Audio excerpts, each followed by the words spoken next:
मैंने भी आज व्यक्तिगत रूप से 4 मंत्रियों से मैंने मुलाकात किया और सबों से मैंने एक ही चीज़ अपील किया कि जो खासकर भूख हड़ताल पर जो छात्र बैठे हैं, जो उनकी जो तबीयत है वो लगातार ख़राब हो रही है और बहुत ज़्यादा ख़राब हो रही है। ऐसे में कोई अप्रिय या अनहोनी घटना ना घट जाए और इसका कलंक आपको जीवन भर मतलब मने सहना पड़ेगा। देखिए, अगर सरकार नहीं मानती है तो हम लोग 10 तारीख को एक बहुत बड़ा आंदोलन होगा। उसके बाद पूरे राज्य में इस आंदोलन का मैंने कह सकते हैं, अगर सरकार नहीं मानी तो उनका राजनीतिक भविष्य संकट में आएगा। ये राज्य की जनता को ये बताएँगे कि लोकतांत्रिक देश में जो लोग अलोकतांत्रिक व्यवहार कर रहे हैं, जो छात्रों से संवाद नहीं करना चाहते हैं, ऐसे लोगों को सत्ता में हटाने की कोई आवश्यकता नहीं है। अभी भारतीय जनता पार्टी खासकर बीते कुछ सालों में जो उनका ग्राफ गिरा है, नरेंद्र मोदी जी की लोकप्रियता में जो थोड़ा-सा गिरावट देखने को मिली है, इससे उनको ये आशंका है कि 2029 के चुनाव में शायद उनके पास 240 से भी कम सीटें ना हो जाएँ उनकी अपनी खुद की। झारखंड की राजधानी रांची में पिछले 14 दिनों से प्रोटेस्ट चल रहा है। छात्र लगातार अपनी मांगों को लेकर के बैठे हुए हैं। जेपीएससी की मांग है, लेकिन एक विधायक हैं जयराम सिंह महतो, और वो अपनी टी शर्ट पर सारी मांगे लेकर के, और आज यही टी शर्ट पहन के विधानसभा भी गए थे। आप लगातार प्रोटेस्ट में भी जा रहे हैं और प्रोटेस्ट में 2 मंच लगे हुए हैं, आप दोनों मंच पर जा रहे हैं। सबसे पहले तो मुझे यही जानना है कि क्या आपने सुलह की बात की है कि अगर 2 मंच एक हो जाएं तो ज़्यादा अच्छा नहीं रहेगा? देखिए, विचारधारा दोनों की एक है, दोनों की माँगें एक हैं और ऐसा कोई उनमें आपस में कोई मतभेद नहीं है। हल्का-सा कुछ भ्रांति हुआ था, अभी सब कुछ ठीक है। बहुत बड़ा ग्राउंड है, तो हमें लगता है ग्राउंड के चारों कोने में अगर लोगों के रहने के, ठहरने के लिए पंडाल लगा दिया जाए तो कोई आपत्ति नहीं है। सबकी माँग एक है, मुद्दे एक हैं, तो इसके लिए हमें कोई मने आपत्ति नहीं है। आपत्ति नहीं है सर, लेकिन इस तरह के प्रोटेस्ट में परसेप्शन का बहुत बड़ा खेल होता है। परसेप्शन तो ये जा रहा है ना कि 2 मंच लगे हुए हैं, दोनों मंच अलग-अलग हैं, और आप जैसे जैसे कुछ नेता हैं, जैसे आप हैं, तो आप गए, आपने दोनों मंच से बात की, दोनों ने आपसे अच्छे से बात भी की।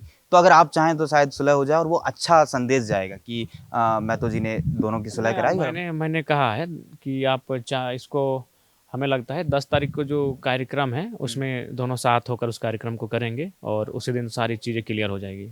आज भी सदन में गए थे, सदन शुरू हो चुका है। क्या लगता है कि 10 तारीख का इंतज़ार करेगी सरकार, या उसके पहले आपको लग रहा है कि कुछ नरम पड़ेगी और हो देखिए, जाएगा? हमें लगता है कि सरकार आज बात तो करना चाह रही है और सरकार अपना तर्क ये दे रही है कि मतलब सिर्फ स्टूडेंट से वो बात करेंगे और स्टूडेंट जो प्रतिनिधिमंडल बनाए हैं उनमें कुछ पत्रकार साथी हैं, कुछ अधिवक्ता हैं, तो उसको शायद वो मने खासकर एक वो अधिवक्ता हैं, उनकी उपस्थिति को डिने कर रही है सरकार।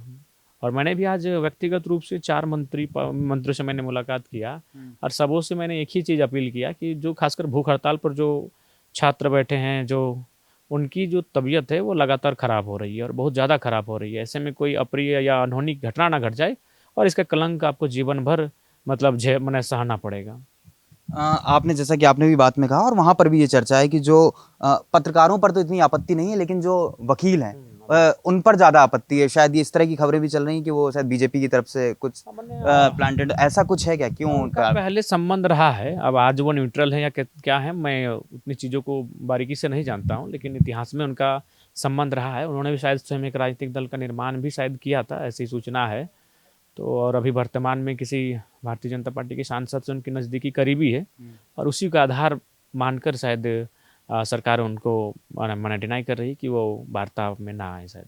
पत्रकारों पर कोई आपत्ति नहीं? नहीं, वहाँ तो कोई आपत्ति मुझे नहीं दिखी है और उसके बाद भी अगर मुझे लगता है छात्रों को संशोधन करते हुए और यथाशीघ्र बर्ताव माने वार्ता के लिए बातचीत करने के लिए तैयार होना चाहिए, चूँकि तबीयत बहुत ही ज़्यादा बिगड़ रही है। कुछ माने अप्रिय घटना ना घट जाए।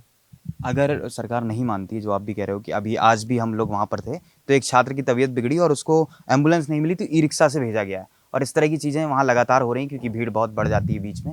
अगर सरकार नहीं मानती है तो आपकी फिर क्या तैयारी है आगे, अगर नहीं मानती?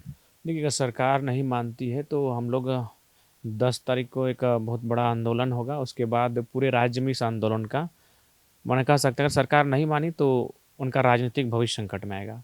इस आंदोलन को हम लोग पूरे गांव, जिला, टोला, प्रखंड हर एक जगह ले जाएंगे और हर एक जगह कार्यक्रमों के माध्यम से राज्य की जनता को ये बताएंगे कि लोकतांत्रिक देश में जो लोग अलोकतांत्रिक व्यवहार कर रहे हैं, जो छात्रों से संवाद नहीं करना चाहते हैं, ऐसे लोगों को सत्ता में हटाने की कोई आवश्यकता नहीं है। तो इस पे इमेज सरकार पर भी पड़ेगा और आंदोलन को हम लोग और बृहद बनाएंगे। ये तो बात हुई आंदोलन की, लेकिन एक राजनीति की भी बात है कि अगर अभी सरकार झारखंड मुक्ति मोर्चा की है, कांग्रेस की समर्थित सरकार है, लेकिन जो विपक्ष में है वो बीजेपी है। और बीजेपी झारखंड मुक्ति मोर्चा पर उतना ज़्यादा अटैक नहीं कर रही इस पूरे आंदोलन को लेकर के, बस कांग्रेस पर अटैक कर रही है। इसका कुछ कारण है या हाँ, इसका मतलब ये परसेप्शन ही है या एक्चुअल स्थिति भी यही है? उसका एक अंत उसका इंटरनल सेटिंग है, उसका एक कारण है 2029 का चुनाव। अभी भारतीय जनता पार्टी खासकर बीते कुछ सालों में जो उनका ग्राफ गिरा है, नरेंद्र मोदी जी की लोकप्रियता में जो थोड़ा सा गिरावट देखने को मिली है, इससे उनको ये आशंका है कि 2029 के चुनाव में शायद उनके पास 240 से भी कम सीटें ना हो जाएं उनकी अपनी खुद की। तो ऐसे में क्या होगा कि आपको अपोजिशन को नियंत्रण करने की आवश्यकता होती है। तो अपोजिशन में जो उनके सहयोगी दल हैं, झारखंड में झारखंड मुक्ति मोर्चा सहयोगी दल है, बड़ी पार्टी है, तो लिहाजा हमें लगता है कि उस आधार पे दोनों का अच्छा ट्यूनिंग दिखने को मिल रहा है। दिल्ली के जंतर मंतर में भी झारखंड मुक्ति मोर्चा की ओर से कोई ऐसा विशेष बयान नहीं दिया गया था, सरकार के खिलाफ कोई बातचीत भी नहीं की गई थी। कुछ बातें हैं जो अंदर अंदर चल रही हैं। मतलब आप ये कह रहे हैं कि इस आंदोलन के बहाने बीजेपी झारखंड मुक्ति मोर्चा पर डोरे डालने की कोशिश कर रही है कि अलग नहीं, बात? आंदोलन से पहले से, आंदोलन से कोई वास्ता नहीं। आंदोलन तो मूल रूप से छात्रों का आंदोलन है, और जाहिर सी बात है जब भी कोई बड़ा कार्यक्रम होता है तो कुछ चीज़ें इंटरनल होती हैं, अप्रत्यक्ष रूप से कुछ लोगों का समर्थन भी मिलता है, लेकिन वो मायने नहीं है। उससे पूर्व से ही बीजेपी जेएमएम से संबंध अपना ठीक रखना चाहती है। Thank you sir.